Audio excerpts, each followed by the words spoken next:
أنا جميل حسن من نيجيريا. عندي سؤال إلى شيخ أمير أهل السنة دام بركاتكم العالية. بالغ أو تاجر يعمل عنده عامل وموظف لا يصلي ولا يحافظ على الصلاة، ومالكه يقدم له النصب مرارا أو تكرارا أو يسمع له بأذهاب لتأدية الصلاة، ولكن العامل من لا يستجيب حتى إذا ذهب للصلاة يضيع الوقت ويعود دون أن يصلي، فهل من حرج إن صرح هذا المالك أو تاجر من العامل؟ جزاك الله خيرا يا سيدي.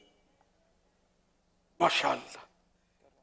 یہ سوال کر رہے ہیں کہ اگر ملازم نماز نہ پڑھے تو کیا اس کو انہوں سمجھائیں تو نہ پڑھتا ہو پھر بھی تو کیا اس کو نوکری سے نکال دیں؟ یہ سوال کیا تھا انہوں نے.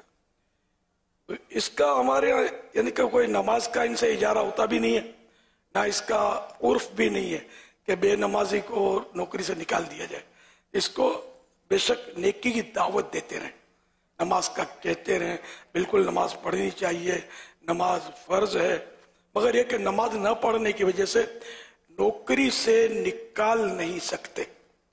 ہاں البتہ جو اجارہ ہے، سپوز کرو کہ سال بھر کا اجارہ ہے، تو ہر سال اجارہ جو ہے رینیو ہوتا ہے، تو اب یہ کہ سال تبدیل ہوا اور اگر یہ ملازم پسند نہیں ہے تو اختیار تو ہوتا ہے تبدیل کرنے کا.